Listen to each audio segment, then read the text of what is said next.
First, I'd like to just thank you for the privilege of being able to join you and to speak. It's a very important issue, and I'm grateful for the chance. So thank you for that. I'm glad you mentioned Edward Said, because I'll also mention him. He's a very significant figure and has some very important ideas. And just before I begin properly, your remarks about the ideal of a one state and Palestinians and the Israelis living together is an important ideal, which many people share, but the obstacles are very serious. And I'm going to reflect on that. My comments really have to do with what, speaking as a Jew who grew up in a Jewish community and still mixes in the Jewish community, I think people on the outside may not be as aware both of the current attitudes, but also I'm going to talk a bit about the history. So I'll begin.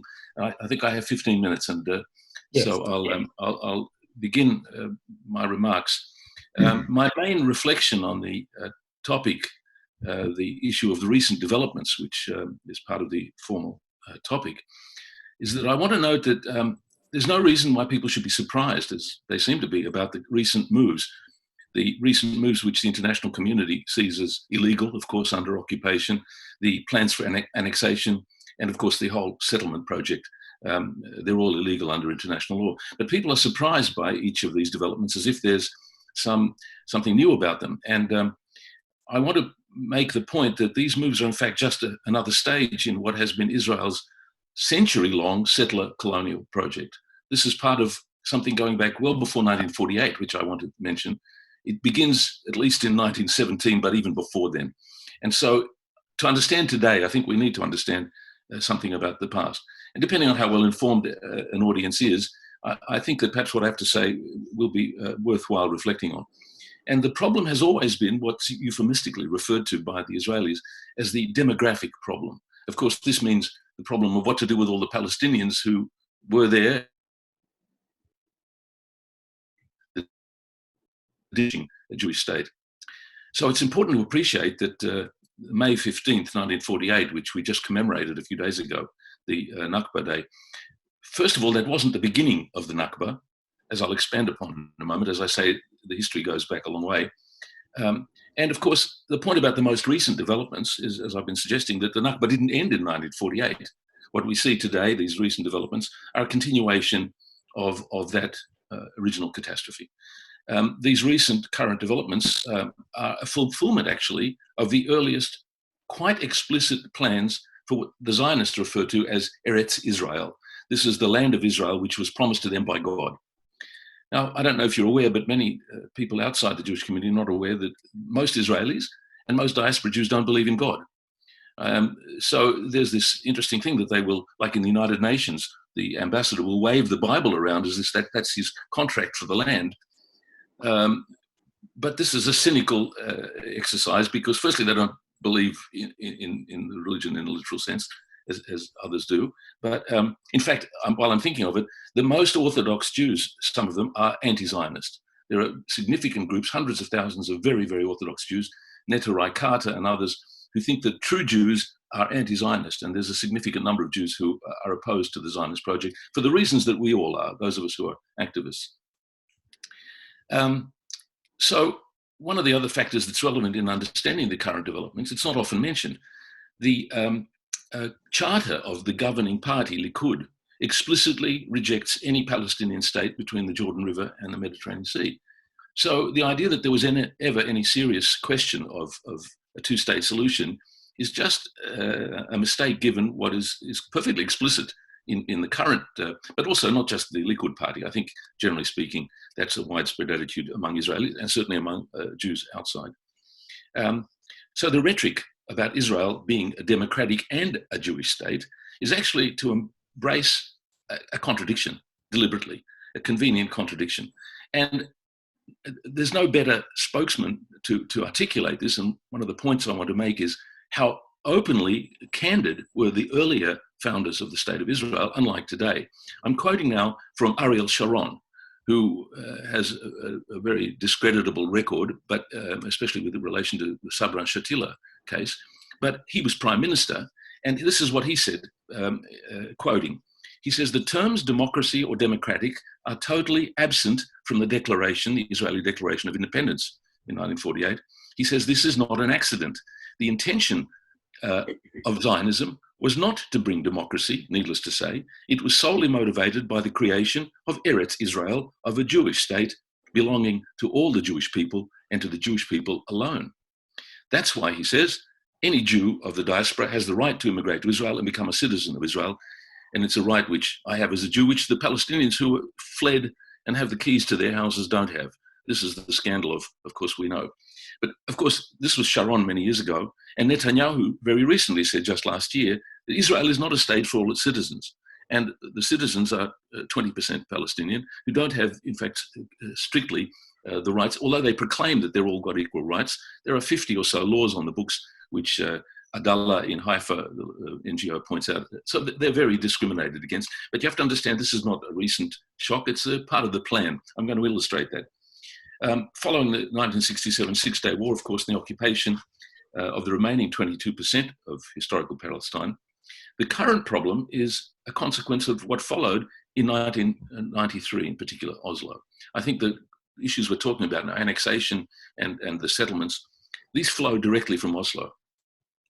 It was a so-called peace process, which was a fraud, including later Camp David and others. There's a lot of literature from people like Edward Said, of course, but also Tanya Reinhardt and others, that this whole process is always presented as if it was the Palestinians that rejected any opportunity, but it's completely the reverse of that.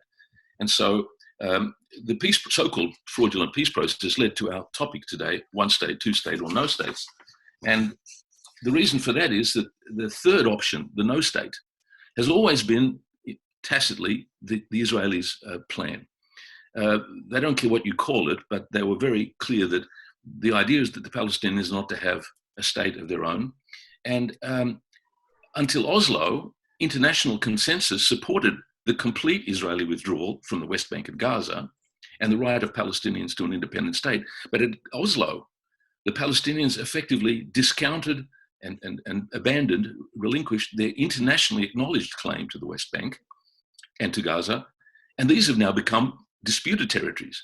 Now, you mentioned Edward Said, and Edward Said was scathing about this. In fact, almost immediately after Oslo, he wrote about it as a Palestinian surrender and a capitulation. The problems we're facing today were created by what happened at Oslo, the area A's, B's, and C's, and the Israeli control, and so on. So I suggested earlier that in order to appreciate the current problems, we have to understand Israeli history. And so to repeat my point, I said that the Nakba and the current problems didn't begin in 1948. And I want to go back even further, if I may. At the very beginning of Zionism, official Zionism, Theodor Herzl, who was the founder, he established the World Zionist Organization. And if you haven't heard this quote, you'll be surprised, but it's very revealing. So this is Theodor Herzl, who said, I quote, "We must expropriate gently.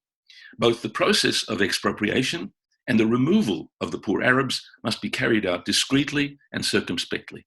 This is Theodor Herzl. This is the foundation of Zionism.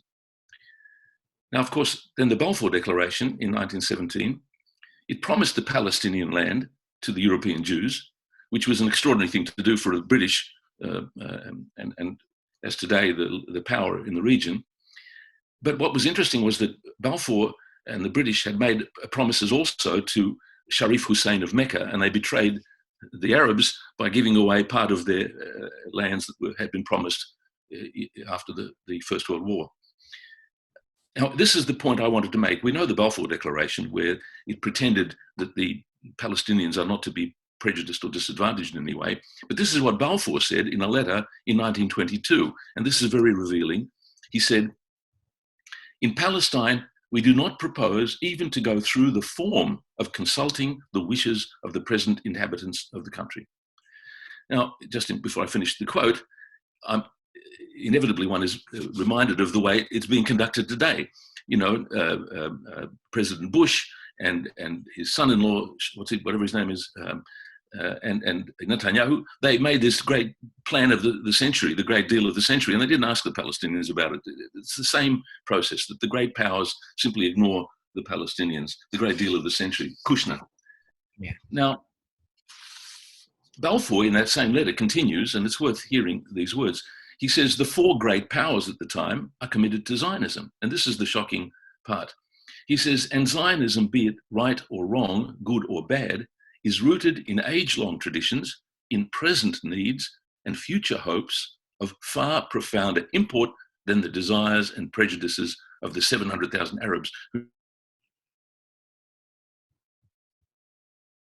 the disregard, the open, explicit contempt for the wishes of the people who are already there.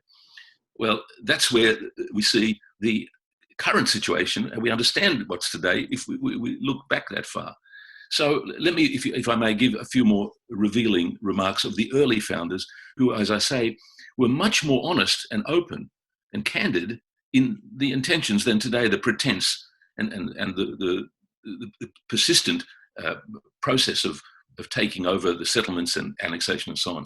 Ben Gurion in 1937 wrote, quote, "No Zionist can forego the smallest portion of the land of Israel. A Jewish state in a part of Palestine is not an end, but a beginning. Our possession is important not only for itself. Through this, we increase our power, and every increase in power facilitates getting hold of the country in its entirety. Establishing a small state will serve a very potent lever in our historical efforts to redeem the whole country." This is Ben Gurion. This is the first Prime Minister of Israel. I'll continue. I'll keep reading the quotes because I think these tell us a very important story.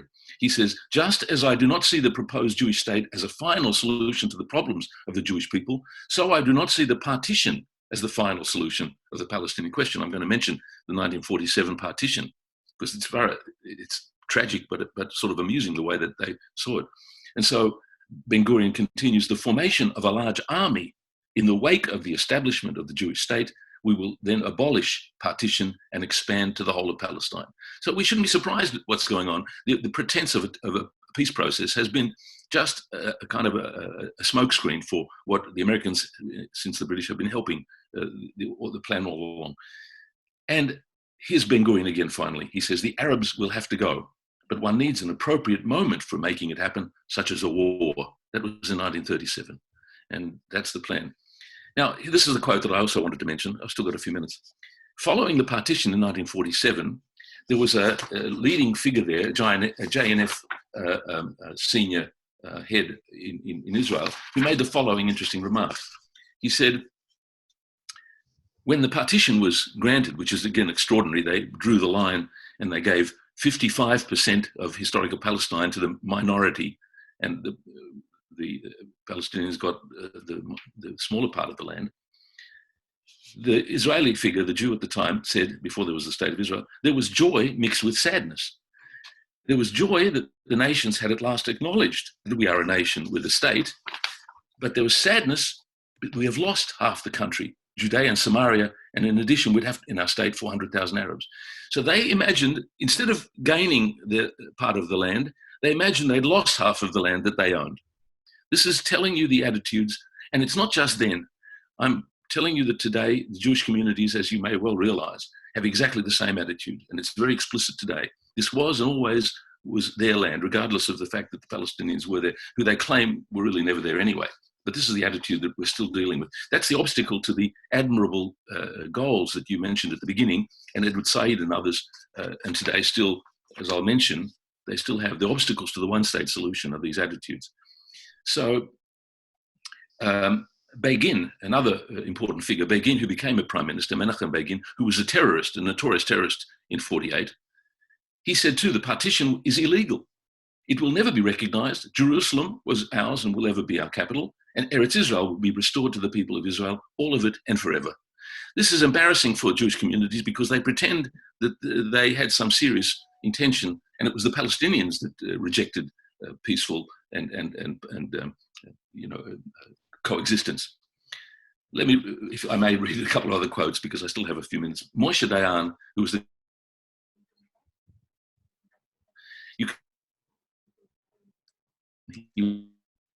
true. You're breaking up, Prof. Already populated by Arabs, and we're establishing a Hebrew, that is a Jewish state here in considerable areas of the country. We bought land from the Arabs. Jewish villages were built in the place of Arab villages. You do not even know the names of these Arab villages, and I don't blame you because the geography books no longer exist. Not only do the books not exist, the Arab villages are not there. Now, Halal arose of this one and that one, and he lists a number of Arab villages that are now obliterated and renamed. Jewish villages. He says, there's no one place in this country built that did not have an Arab population. This is Moshe Dayan. Okay, well, perhaps I should wind up and let me say a few things in conclusion. The words of our document for this webinar were important. It was said there, as was at the introduction, perhaps the time has come for all those who are committed to the Palestinian cause to also campaign for a single state. I have to say personally, I had resisted the idea of the one-state solution for a long time. Partly I was influenced by people like Chomsky and Finkelstein and others who I admire, who said that, with some justice, of course, and evidence, that the two-state solution is at least internationally the recognized consensus. And the one-state solution has enormous obstacles, which I think is correct. But things are so, I think, getting to the point where it's very unlikely that the two states can survive in any meaningful way. And so there's, in fact, to wind up, there is a movement, I don't know if you're aware of this, called the One Democratic State Campaign, ODSC, which was launched in 2018. Jeff Halper, who's the former director of the Israeli Committee Against House Demolitions, a very significant figure. He's one of the leading figures in this one state campaign. And it's described as a Palestinian-led initiative that calls for the end of the colonial Zionist regime and strives for the establishment of a single democratic state in historical Palestine based on political, social, economic, and cultural justice in which Palestinians and Israeli Jews live equally. That was Dr. Musa's project when he began and described exactly that ideal. And so finally, I can just end by saying, contrary to the propaganda and the mythology that the Palestinians have never recognized the state of Israel, of course, the PLO formally recognized Israel and adopted the two-state solution, which was a major compromise, accepting the mere 22% of their historical land. But we may now agree with a very interesting article that was written just a couple of days ago by Ahmad al-Baz, who wrote the following, and I'll end on this quote. He says, it's time for Palestinians to return to their original demands, not this two-state concession and compromise. The demands of full decolonization, and one democratic state where all human beings have equal rights on this land, and to develop new strategies to achieve that goal. He says, until then, the international community has no right to express regret about the upcoming annexation. Regret or surprise, it's simply the fruit of Israel's colonial labors, which the international community never took action to stop. I'll finish there. Thank you very much. Very interesting talk, because you went back to history, and it's a very, very long history from the founder of the state of Israel itself. And then we look at the, the Oslo Peace Treaty and the Balfour Declaration first, and then the Oslo. And what I understood from your talk was that none of the Jewish or Zionist leaders were basically, how do I say, the whole idea of these Zionist leaders were basically to occupy the entire land of Palestine. And that was what I understood from your talk. Like, yes, it was quite explicit. Yeah.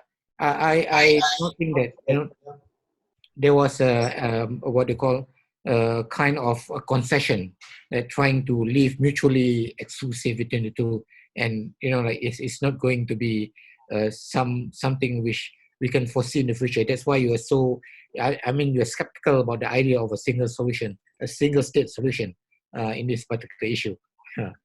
Right? But I support it now. I think I've come around to accepting that that's, with many Palestinians, that the fight for equal rights, for human rights and international law is now, as it was in South Africa or elsewhere, perhaps the attitudes are very strong against coexistence. The propaganda and the hate in Israel is very significant. The racism. This is, I think, the main obstacle. I don't think the two could live together currently just by, let's saying, it's one state now, we're all going to live happily together. But in Israel, even the Palestinians that are living there are suffering very significant discrimination and being shot indiscriminately. It's not a happy arrangement. And that's why I think there are obstacles we have to understand. Yes. Thank you, Professor Zach.